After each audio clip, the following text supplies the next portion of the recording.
Hello and welcome to today's episode of Tuesday Seeds. Today we have a good one for you due to popular demand. We're going to share with you how we create natural fertilizer, not only to feed the plants in your garden, but to build your soil to a point where it's doing the farming for you. So please stay tuned.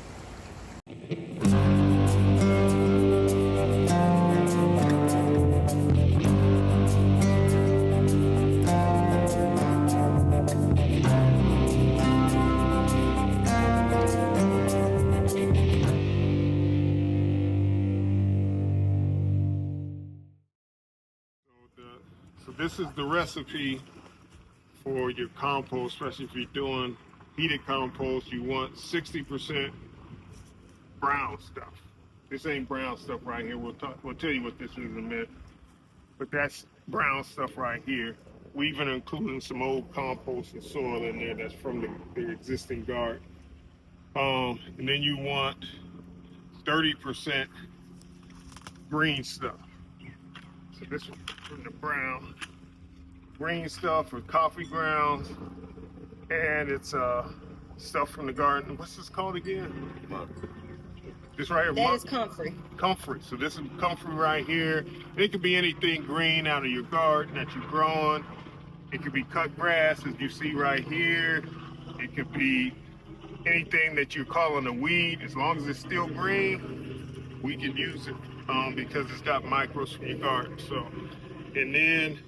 And again, you always want to have a little bit of that coffee ground in there. So that goes in the green category too. That's your secret sauce. And what you want the clippings to be about to get the best breakdown, about 2 inches. But this is okay right here too. We're gonna make this do what it do. And then we have your nitrogen. High nitrogen can be. These are alfalfa pellets. We filled it halfway up with water. And the rest we put pellets in there and it wafts up because you want to keep it moist. But all these things we soaked overnight for 12 to 24 hours. So again, 10% high nitrogen. This could be poop. In our case, this is alfalfa pellets. 30% green stuff and 60% brown stuff. Now you can play with that. This is just the recipe. You can go like right now we've got probably 55% brown stuff. We put a little extra green stuff in there just to experiment with because we're in Texas, so we want to see how it works here for us. But that's the rule of thumb. So instead of 12, because we got 40 buckets here, that's what you want to start off with, just 40 buckets. So it's like making a cake. You don't want to get your recipe all jacked up because you got excited, put too much butter in there, and it messed up the whole cake. Same thing here, this time of year, because it's going to start getting a little bit hotter, we'll put a little bit more green stuff in than we would with the brown stuff, when it's winter time. So that's it. We already poured off the water. Remember, we filled all these buckets up to halfway with the exception of the coffee because it's already moist, as you can see, and with the exception of the alfalfa pellets we didn't fill it halfway. We filled it just a third of the way because it usually sucks up more moisture. So that's it. Next, we're going to show you how we mix it. It's hot, and yeah, you want stuff that breaks down faster. The woody stuff, the brown stuff, breaks down the slower.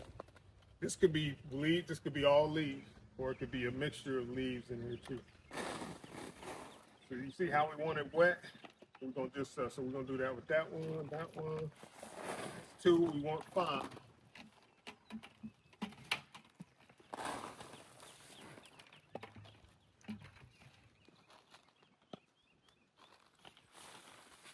We'll do 4 layers. So let's do 3 of those. Get one of them. Give me some coffee. Let me get one of them buckets of coffee, which is green stuff. And one of them buckets of grass. Put the coffee first? Yeah, the coffee. Oh, we're going to hold this aside. We're going to put some grass in. You don't have to do this, and you just trying to.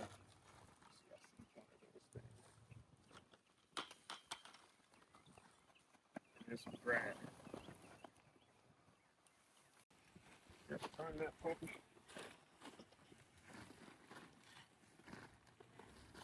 If you get tired, I'll show you a trick. But here's my tarp trick. With the grabbing and rolling. Roll it that way, and roll it this way, Mm-hmm. and then.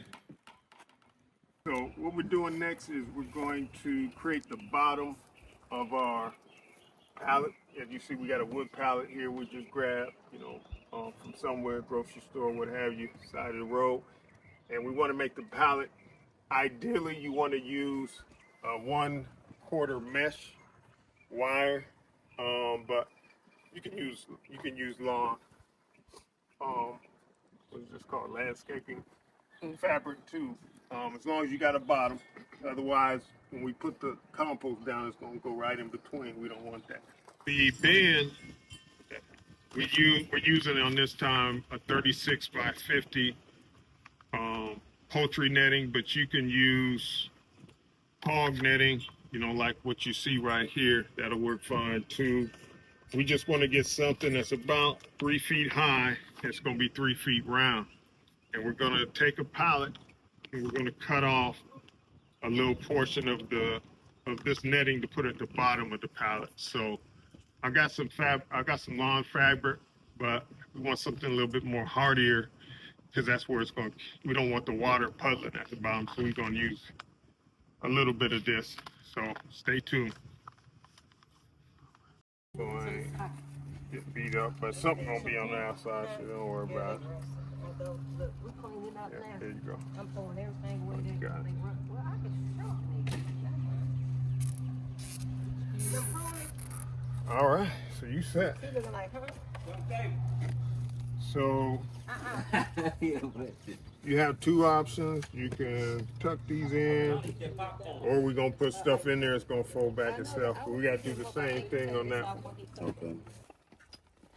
Where you get all this from? But these alfalfa pellets come from. Good. Everything.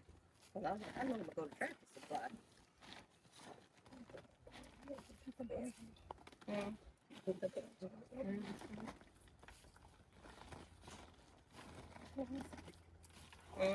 Like a spoon. On one side and then the other side. So Okay. it can be, but they're off. You want it to be opposite. So it's all right if you stick it in this side and that side too. Okay. But here's what you want to do. You want to hold it up. This one's right. This is perfect because it's right at 36 inches because this thing is 36 inches. But then but it's going to shrink down. Mm-hmm. So what you always want to do is go to the middle point. Tell me y'all when I'm at middle. Right here? Right there. Okay. Right there. So you go to the middle point. You also find the middle point here. You can just visually look. And then go down to my finger. Bunch of woody stuff in here. All right. Oh, there we go. So it's at my fingers. And it don't matter if it's off at an angle. You probably, because you ain't as tall as me. See if you step on there, see if you can see it. If not, you want to do it at an angle. Yeah, I can see it. Okay. So Always it's at take a 80 picture. degrees, which is what we're going to record.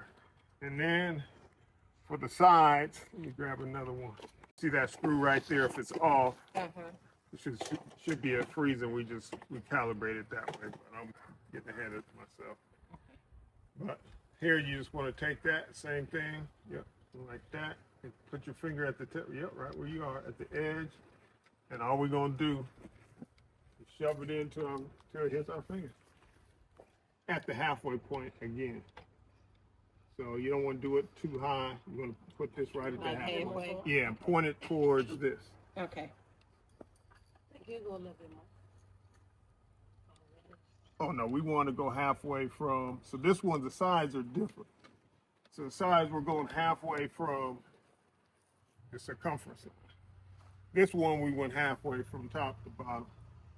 It's stuck in, so then it'll be a little bit longer because the circumference is a little bit different.